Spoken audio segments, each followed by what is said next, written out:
Hello, everyone. Thank you so much for joining us at our group author reading.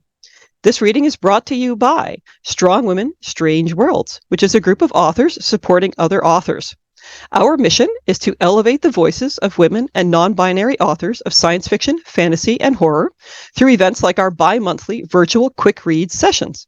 You can find out more about Strong Women, Strange Worlds in the handout that will be provided in the chat, and also by visiting our website. This link will also appear in your chat, strongwomenstrangeworlds.weebly.com. I would like to take a moment to thank those who have made a tip jar donation. We really appreciate that. They do help to keep us running, keep the lights on, as it were, here at Strong Women, Strange Worlds. I'll be your host today. My name is Elaine Isaac, and you can find out more about me in the provided handout as well. I would like to note that recording of the session by audience members is not allowed. Recording of electronic communications, including Zoom meetings and webinars without permission, is illegal. However, you'll be able to find the videos of these readings later on posted on YouTube in a few weeks. So do keep an eye out for that announcement. So today we are featuring 6 authors, although if someone can let me know if Jennifer has arrived, that would be great. Jennifer Alice Provost, Shelley Jones, P.A. Cornell, Tiffany Michelle Brown, Caitlin Marceau, and Sam Liddell. Each author will have 8 minutes to read. Our first reader today is Jennifer Alice Provost. Jennifer Alice Provost writes books about fairies, orcs, and elves, zombies too. Jennifer, take it away. I will be reading from Oleander. Our heroine, Eliza Moore, has been summoned to a greenhouse because corpse flowers are blooming out of season. So that needs investigation, doesn't it? So she's at the greenhouse. Okay, fine. Let's say you're right, and I'm running the family business. I still can't do anything about these weird flowers. I know literally nothing about those plants. You don't need any horticultural knowledge for this situation. What I need for you to assist me in is containing whatever being they summon. You've done this before, contained things. I have. Any idea what it could be? No sense in beating around the bush when this creature's, whatever it may be, arrival was imminent. I'd sort out Bennett's role in all of this after we dealt with it. It could be anything. Historically, groupings of 3 or more objects were used to summon demons, but I suppose any sort of spirit could manifest. Like a ghost? Well, yes, that's a possibility. Ghosts. I can handle a ghost. Other types of spirits? Not so much. May I see the flowers? Bennett led me to the center of the greenhouse where the corpse flowers were arranged in a circle, along with some palm trees and other specimens that looked straight out of a jungle. The corpse flowers were each planted in their own large cement pots, and the ground beneath the pots was covered with dark gray gravel. There was a small fountain in the center of the display, and the moon was shining directly onto the water's surface. I glanced at the fountain and saw the flowers reflected around the moons like 3 daggers threatening to pierce the orb at any moment. Are the plants always arranged this way? Around the fountain like that? No, we did that when they started blooming to make it easier for those who wish to study them. Is something wrong? It looks like they're already set up for a ritual. I moved aside one of the smaller palms and saw that someone had made a circle around the corpse flowers and the fountain with gray stones that were larger than the gravel and smooth like river rock. As if that wasn't concerning enough, the larger stones had symbols etched onto their surfaces. Who comes in here besides you? Hundreds of people have access to this greenhouse. Thousands, if you take into account the entire student body and faculty. Do you think this was a deliberate arrangement? Yes. Have you noticed these larger stones? Bennett picked one up and frowned when he saw the symbol. Eli, I had no idea. I know you didn't. Let's just move them aside and see if that changes anything. Do you know what these symbols mean? No, but they do appear to be black magic. Of course they do. While Bennett and I grabbed the stones and tossed them aside, Nick walked up behind us. What's going on here? Someone arranged these plants in such a way that they could possibly summon a spirit, demonic or otherwise. I hoped he'd assume I was crazy and leave us alone. No such luck. Is there anything I can do to assist? You believe me? Why shouldn't I? Bennett, should you really be down on all fours like that? Someone has brought black magic into this glass house, and I'll be damned if I let it stay here. Nick asked me, why do we think black magic is present? I handed him one of the stones and explained, the symbols on these rocks and the way everything's been arranged around the fountain is indicative of a summoning ritual. Bennett recognized the symbols as possible black magic. We've set up everything in this house according to the original plans. Was there a greenhouse here before this one? No, not here at the college. I mean the plans from when this greenhouse was first erected. This is an antique structure and was shipped over from England piece by piece. Any idea where this greenhouse was situated in England? It was on one of the properties owned by Sir Edmund Allwood in the 17th century. Allwood. Any relation to your family? The name should sound familiar if you know your local history. The Allwoods were one of the founding families. Most claim they were the most powerful witch clan in the New World. It was dark, and I wasn't facing him, so he didn't see me almost choke when he said that. Officially, witches didn't exist in the Old or New Worlds. Unofficially, Old World practitioners of black magic were known around the globe for their intricate rituals and legendary clan wars. I could only imagine what these walls had witnessed over the centuries. And Bennett had hauled all that bad juju across the pond and plopped it right here in my backyard. I realized he hadn't answered my question. Are you descended from those local Allwoods? Me? Oh no, not directly. That was a relief. Most think that black magic stuff is just a bunch of rumors, trying to be scandalous and all. Those who have done their research know better. For a gardener, you're rather blasé about spirits and witches and such. It pays to be familiar with occult history, especially in my profession. Why, tomatoes were once blamed for all sorts of supernatural occurrences, even lycanthropy. Really? Lightning flashed, then the glass panes that made up the greenhouse shattered. I covered my head with my arms as shards flew toward us from the ceiling and walls. With the glass came a torrent of rain, as if a monsoon had set up shop directly above us. There was a horrible shrieking sound, like metal being torn apart. Bennett had been correct. The corpse flowers had summoned an otherworldly force, and now it was here.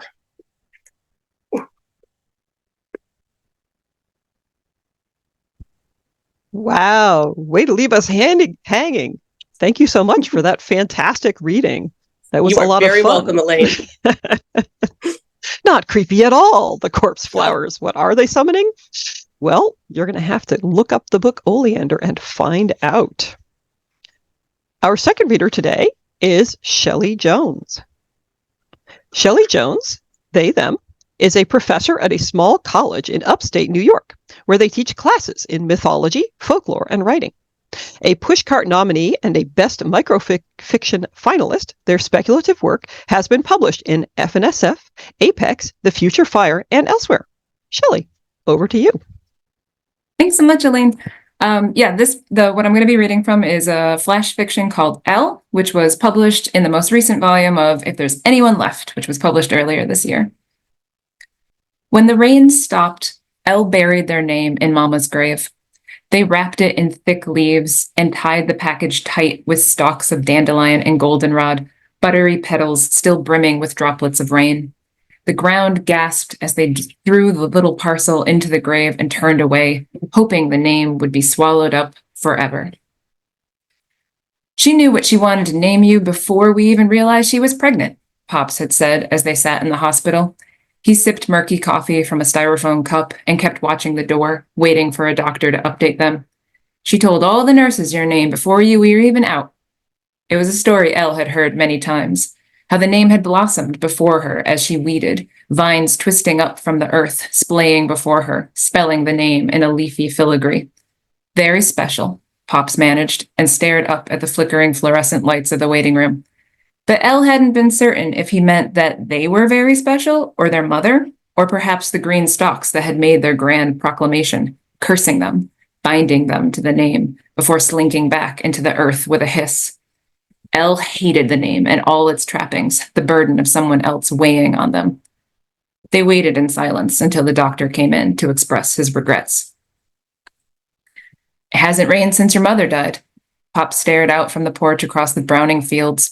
The air was thick with crumbling earth, and Elle could feel grit between their toes, in their hair and teeth, wearing away at them. Coincidence, Elle shrugged. Your mother didn't believe in coincidences. She didn't believe in a lot of things, Elle thought bitterly, but swallowed the words. It had been weeks since the funeral. Elle had never been in the house with Pops for that long, without their mother's redirection or interruption. Every conversation was a contest, a battle to be won. He'd skewer them with grand observations, harsh opinions that Mama would have swatted away or smoothed over like a cat's tongue plying matted fur. The chard will survive the drought, Elle insisted, remembering another dry season when all that grew was chard and lima beans. Mama had frozen the greens and canned the buttery beans to pull out in the winter for soups. Making things last longer than they should was her specialty, Elle thought.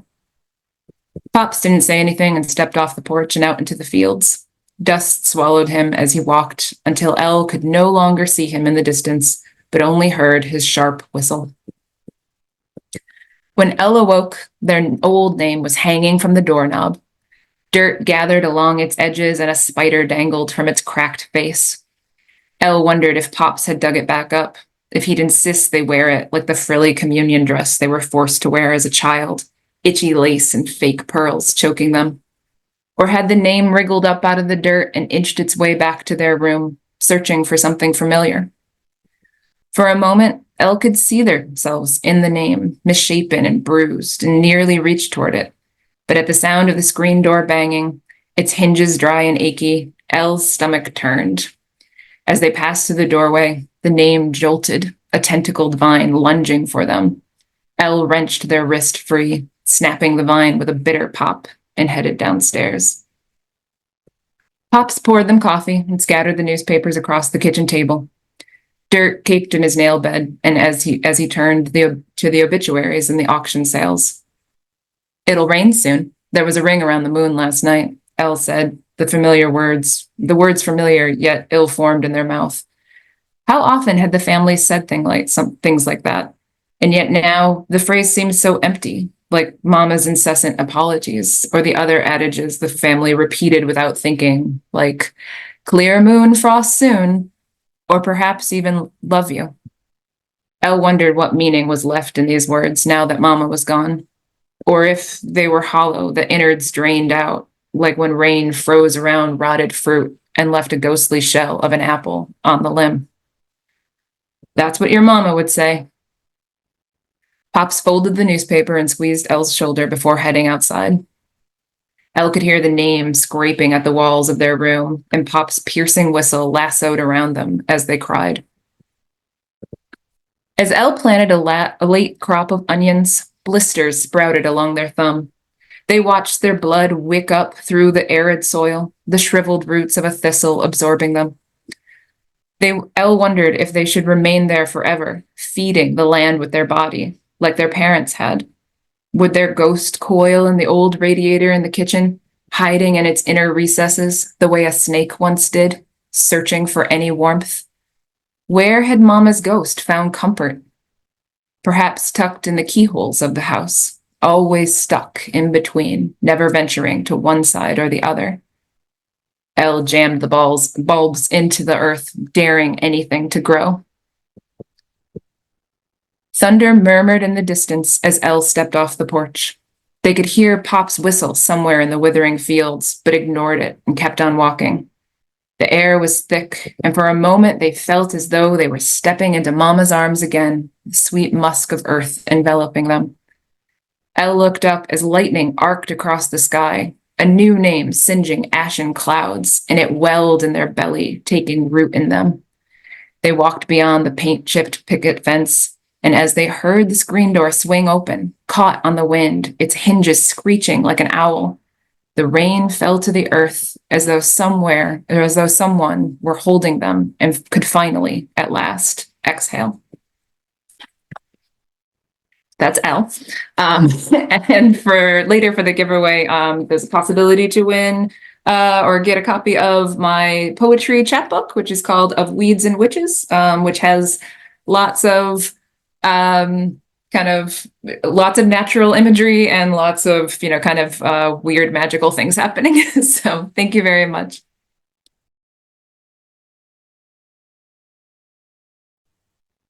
Thank you so much, Shelley, for sharing with us the story of Elle. That was really remarkable. Very much enjoyed that.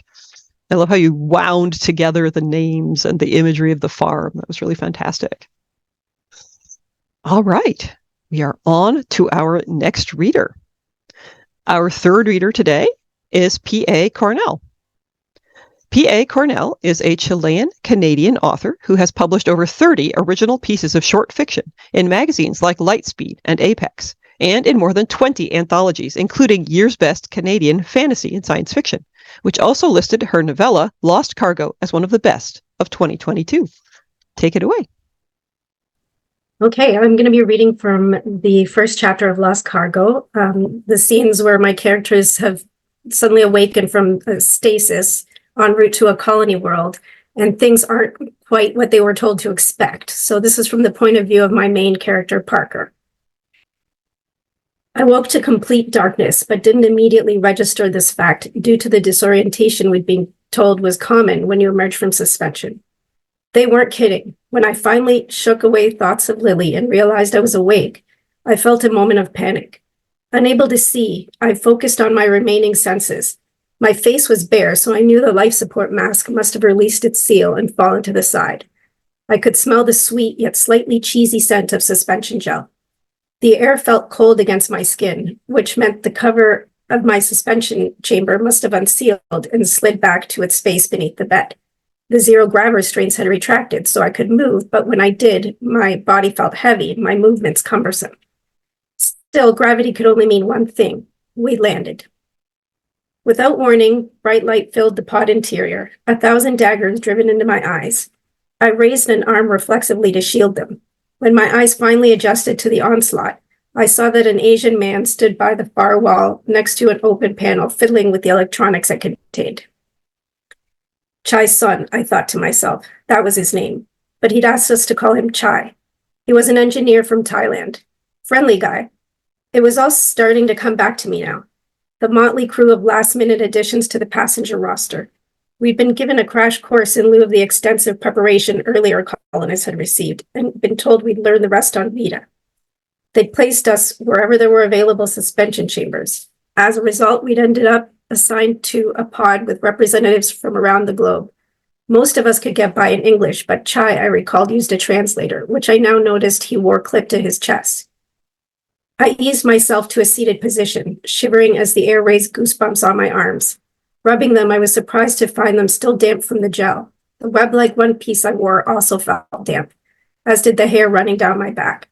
That meant the flash drying stage between the gel suction and the opening of the chamber hadn't kicked on, which wasn't right. But I couldn't worry about that now. Some of the others also sat up. One man, David, sliding off his suspension bed to stand next to it. He remained there, taking a moment to find his balance. What happened? I asked no one in particular. Why were the lights off? Where's the AI? I was still a little foggy and could tell the others were too, but I remembered this wasn't how we were supposed to emerge from suspension. There should have been soft lighting, soothing music, and an AI, Lennox, to guide us back to the waking world, and we should have been dry. Chai spoke, the translator repeating his words in English for my benefit. I'm not sure. I'm attempting to bring Lennox online. It should be able to tell us what went wrong. But we're here, though, said David. We made it to Vita. He moved toward the door, leaning against his chamber as he went. What the? As he looked down, I saw what had caught his attention. The floor of the pod was at a slant, making it harder for him to walk, his balance not yet what it should be. He all but fell into the door as he reached it. I remembered they'd explained to us that the spherical pod was designed to right itself on landing, so no matter how it made ground, the floor would be stable. This was another thing that hadn't gone according to plan. I eased myself off my own bed and stood as David had, waiting for my balance to adjust to this new gravity. Slowly, I lowered myself to the storage compartment beneath the base that held my personal belongings. I rummaged through the items until my hand came to rest on the metal cylinder that held Lily's ashes, along with the small capsule I'd managed to smuggle aboard. Satisfied that they were where they should be, I shut the compartment and stood once more. David grabbed the door handle and pulled it toward the unlocked position, but it didn't open. He pulled the handle back to lock and tried again. Still nothing. With a groan, he threw his weight into the door, but it wasn't budging. Well, this is just great. A man with intricate tattoos on his exposed skin cleared his throat before speaking in a Kiwi accent. It's okay. Once Chai gets Lennox online, we'll get it to open the door, and if it's still stuck, we can contact the other pods. The other colonists will get us out. My flawless memory was returning in full force now. As he spoke, it brought up the image of a name tag. Hello, my name is Kauri Parada. I remembered him, an adventure guide and environmentalist. He was with the Colonization Project, a member of the Astrolife group the courts had assigned to partner with Terra Colonial following the backlash over their unethical practices under the former CEO. People like Kauri had joined the project to ensure the terraforming and subsequent colonization of Vita were done right, and to ensure people would still sign up for the project despite Terra Colonial's tarnished reputation. A shrill scream filled the pod, and I startled at the sound. Far louder in this enclosed space than it would otherwise have been. It was the young Cuban woman, Natalie. She jumped down from her bed and lunged for the chamber next to hers. I saw then what had made her scream. 2 of the chambers remained sealed. The one Natalie was now frantically trying to force open held a middle-aged Italian woman still covered in suspension gel. Mona, I recalled. The other held something no longer recognizable as a human being, but I knew it had once been her husband, Giorgio. Help me, Natalie yelled. We have to get her out. I looked to my left, my eyes meeting Kauri's. He held my gaze for a second, then calmly got off his bed and made his way over to Natalie. He grabbed her shoulders and turned her to face him, then said something I couldn't catch, but I didn't need to hear him to know it was already too late to help Mona or her husband. Across from me, Gerda, a Norwegian woman, let out a sob, then resumed quietly crying, tears streaming down her cheeks, her hand occasionally wiping them away. Her eyes were locked on the sealed chambers, and I could tell from her expression that she'd drawn the same conclusion I had. There had obviously been a problem with the gel suction and flash dry sequence in all our chambers, but in Mona's, the gel hadn't suctioned out at all, nor had her chamber opened, but the mask had unsealed, and she'd suffocated in minutes. I only hoped she'd still been unconscious when it happened. Giorgio's chamber told a different and far more gruesome story. In his case, the gel had been suctioned out, but prior to landing. Landing was maybe too gentle a word, as the pods had been designed to essentially drop in free fall from space. Airbags and suspension gel ensured the occupants wouldn't feel a thing. It was likely the airbags had also failed to deploy the way they were meant to, and without the gel, there had been nothing to absorb the impact for Giorgio when the pod hit the ground. At least his death would have been quick. It wasn't right, I thought, that they should die and I should live, me who had nothing and no one to live for. I wanted to cry for them, but the tears didn't come. It seemed I'd spent the last of my tears on Lily.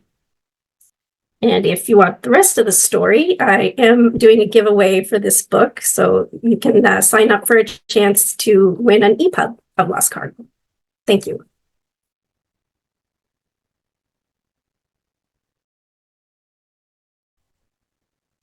Wow, that was quite the cliffhanger you left us on. Nice work. I love how every single line of the story seems to bring out a little more tension and make it a little more worrisome what's going to happen next. So if you want to know more, you may have a chance to win, or you'll want to check out PA Cornell's website. Thank you so much for that fantastic reading.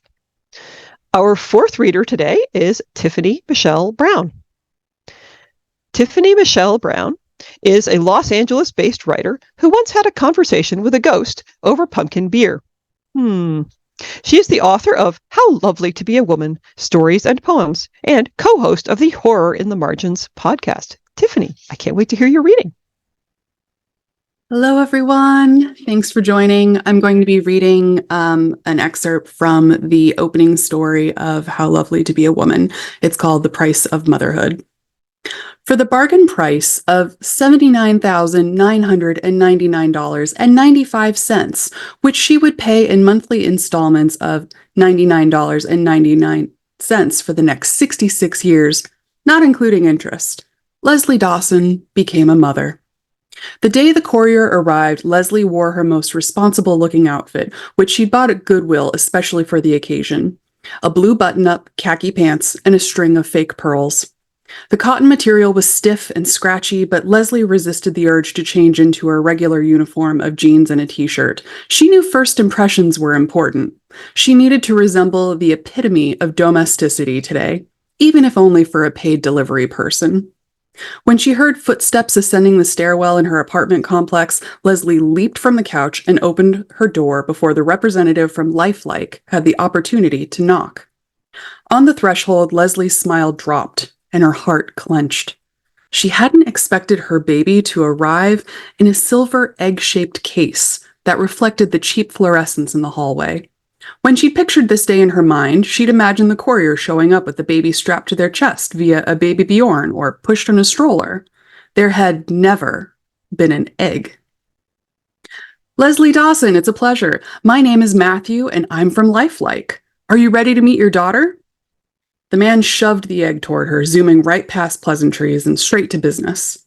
The abruptness left Leslie rattled, and she simply stared until the silence grew awkward. She cleared her throat and gave him a warm smile. Absolutely. Won't you come in? She made Crystal Light lemonade and microwaved some cookies she found on sale at the grocery store. I'm afraid I can't, Matthew said, his voice warm and booming. It's against company protocol. But I do have a few instructions to share, and of course, I'll stay long enough to ensure all is in order. Leslie hazarded a glance down the hallway. Matthew was quite loud, and she was afraid one of her neighbors would emerge to shush them. And what would they see? Why, they'd see this man handing her a huge silver egg while she stood there dumbly in her imposter pearls. Leslie's cheeks flushed as she took the egg from Matthew. Is it okay for me to set this down? She asked. It's a bit heavy. It wasn't, but she longed to tuck the egg inside the apartment, safe from prying eyes. Of course, while you do, a few instructions. Inside the package, there's a manual. It's very important that you read the manual front to back and dial in all of your preferred settings via your smartphone before you initiate your daughter's heartbeat. Leslie blinked. Initiate her heartbeat? What the hell did that mean? Her face must have betrayed her confusion because Matthew gave her a good-natured chuckle. It's not a difficult process, I assure you. It'll make sense once you've read the manual. Again, make sure you dial in everything beforehand, as certain settings can only be adjusted by our team after she's alive. We can, of course, help you troubleshoot any issues you encounter, but in extreme cases, we'd have to reset her completely, and that would mean a reversion back to factory settings. Matthew filled his lungs with fresh air. It's a pain. Clinical, technical, purchased. The words beat around inside Leslie's skull like an unwelcome ping-pong ball. This was not the experience she'd hoped for, or what had been promised on that late-night infomercial she'd seen last year. Lifelike billed itself as a company that created artificial intelligence entities that were more human than robot, less computer, more life. So where was the warmth? Where was the sweep of emotion she'd expected to feel? Matthew's instructions were stripping her resolve. Did she really want this? She decided she would call Lifelike later to ask about their return policy. For now, she'd pay attention and be agreeable. Don't shoot the messenger and all. While Matthew's bedside manner could use some work, Leslie figured he was following a script, and she couldn't fault him for doing his job. Okay, got it. Leslie nodded, hoping she looked attentive and capable. That all being said, there are a few settings that may shift naturally as part of your daughter's programming. This will be in response to stimulus, learning, development, that sort of thing. After all, your daughter is meant to be very lifelike. He accentuated the final word, and Leslie resisted the urge to roll her eyes. We want you to enjoy the full spectrum of the parenting experience, so be sure to give her the same level of care you would a human baby. You can monitor all of her settings in the Lifelike app, and if they shift, refer back to the manual to see what she needs. If you have questions, call our customer service team. Sounds good. Would you like to ensure your daughter's appearance meets your expectations? Dear God, did he just ask her that? And did he expect her to check off a list or something? Blue eyes, great. Freckle on her temple. Yep, just where I requested it. This was all way too weird. Matthew smiled pleasantly, and beneath his congeniality, Leslie detected determination. He wouldn't leave until she'd opened the egg and proclaimed all was as it should be. Shit. Leslie squatted next to the door and cracked open the silver case. The baby was nestled in purple silk and swaddled in soft cotton. Dark curls swooped across her forehead, the perfect frame for her round, pudgy face. Even in the shabby light of the apartment, her skin looked soft as rose petals. Leslie felt tears building behind her eyes, A smile overtook her lips. This is what she had been waiting for. This is what she'd had in mind when she placed the order with Lifelike 12 months prior. All of her reservations melted away as she gazed at the infant. She swatted at her eyes and peered up at Matthew. She's perfect. Spoiler alert, she's not. And if you want to find out what happens next, enter the giveaway for your own copy of How Lovely to Be a Woman. Thank you.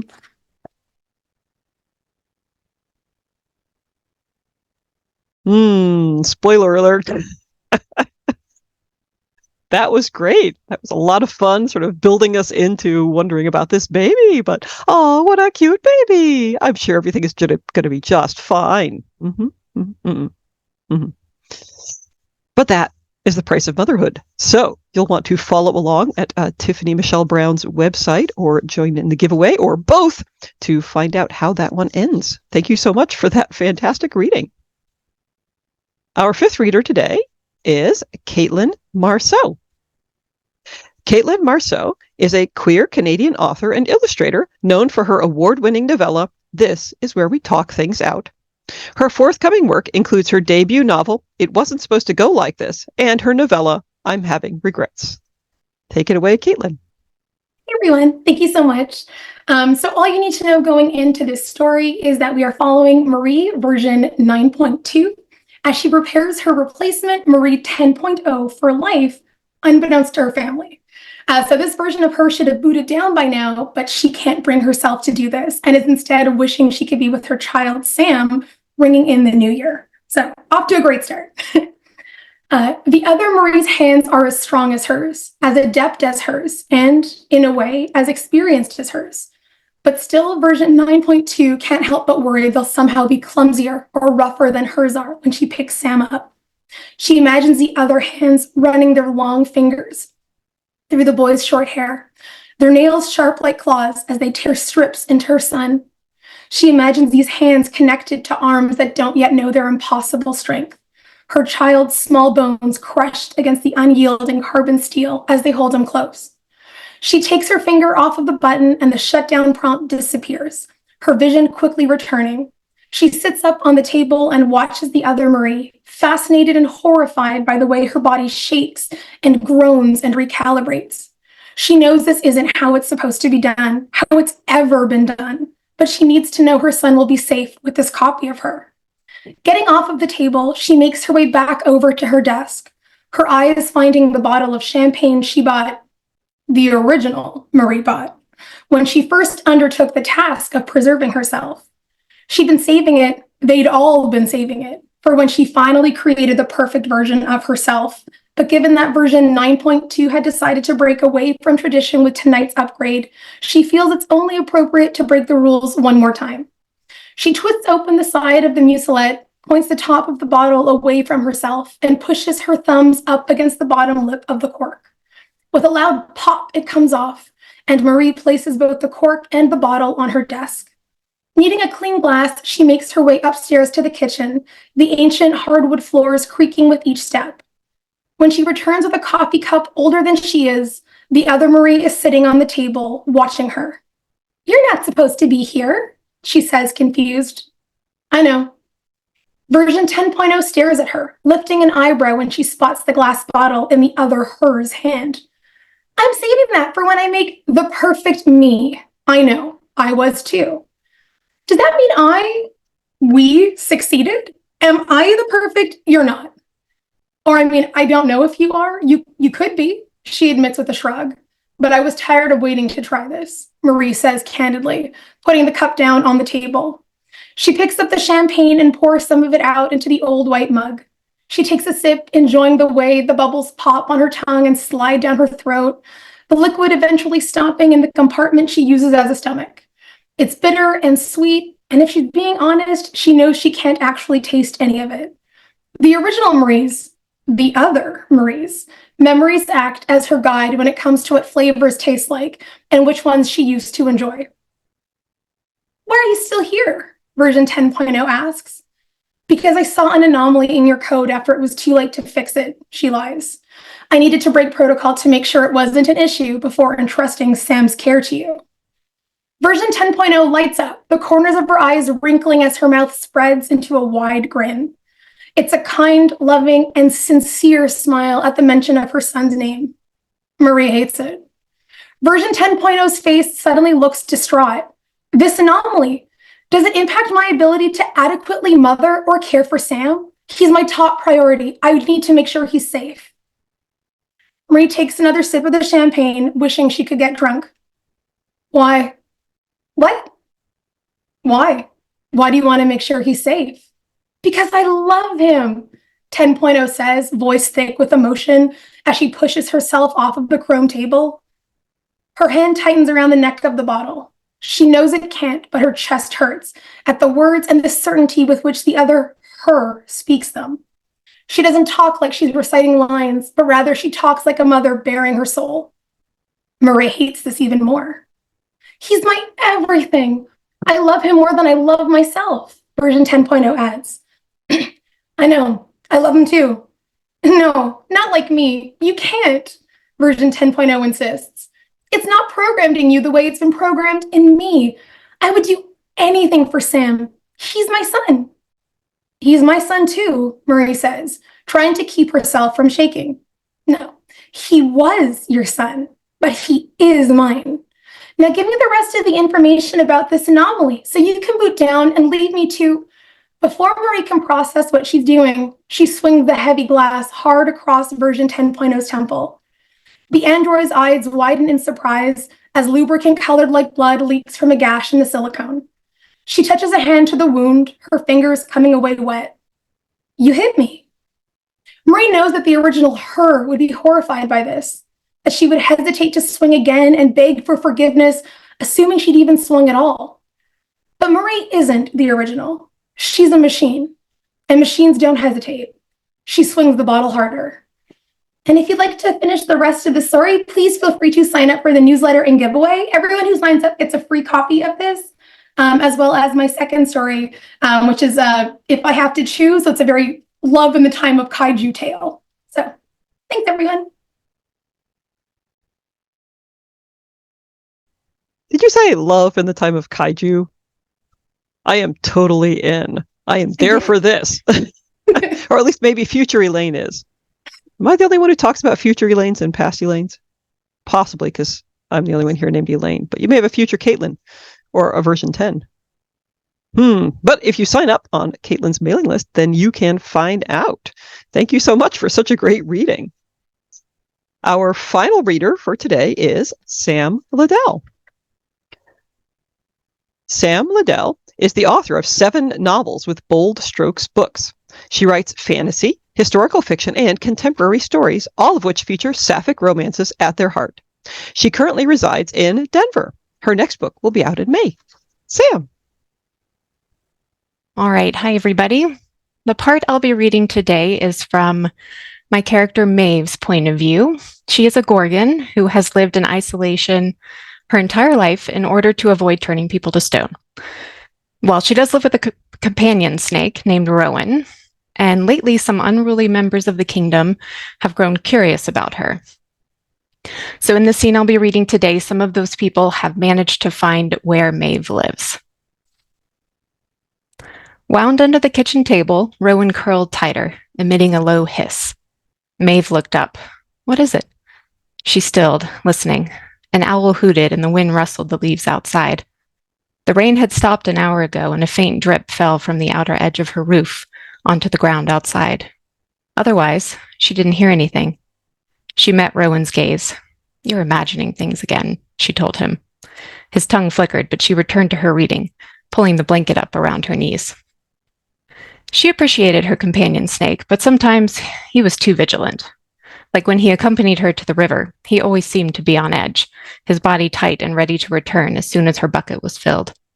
She valued his keen sense of movement, but he could be entirely too uptight.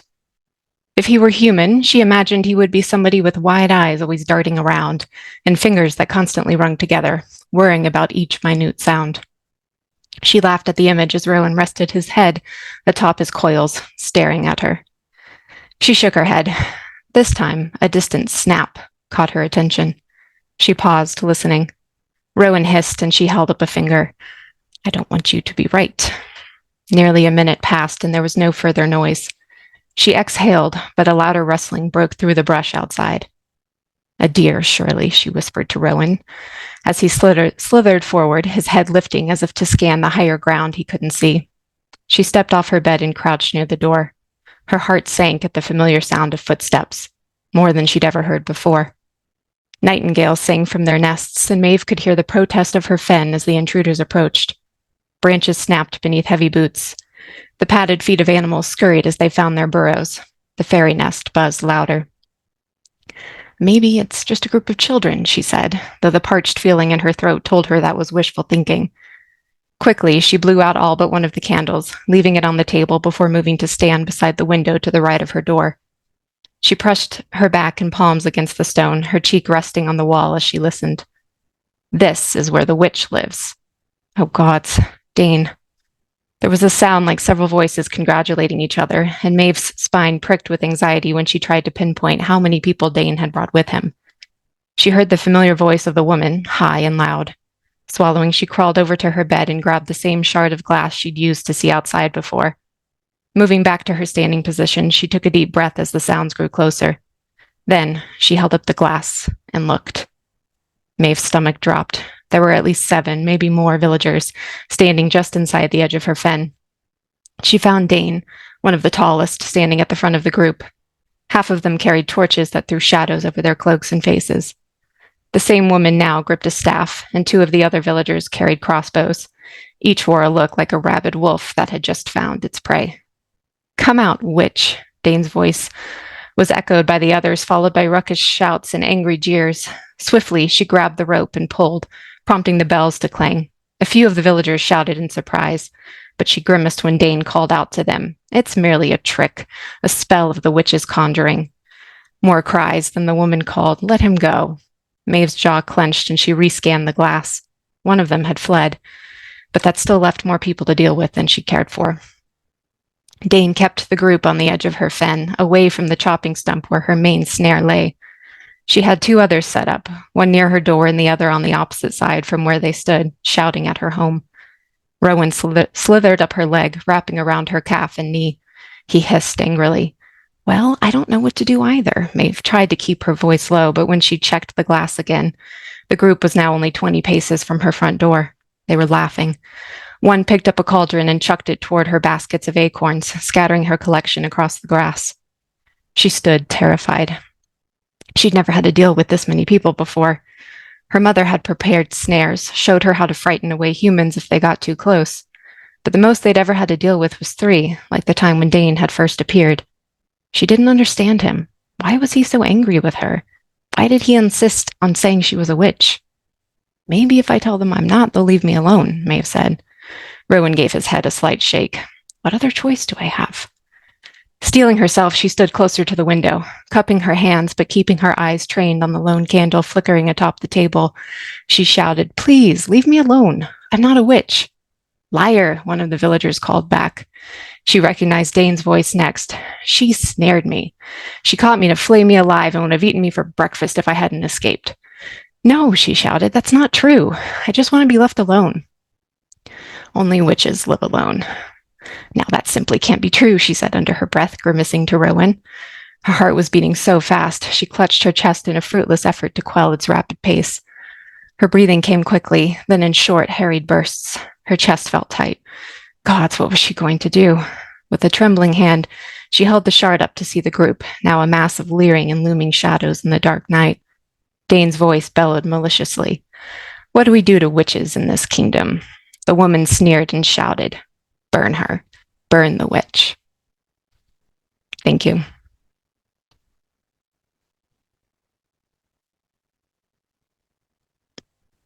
Oh my goodness. I hope you were all on deck for cliffhangers today, because we seem to have a number of them. We're all very concerned on Maeve's behalf, and I think maybe Maeve should listen to Rowan more. That's my opinion. Mhm. But if you check out the book Heart of Stone, you can find out more. Thank you so much for reading today, Sam. Burn the witch indeed. Yikes. So that wraps up our reading for today. Thank you all so much, everyone who came.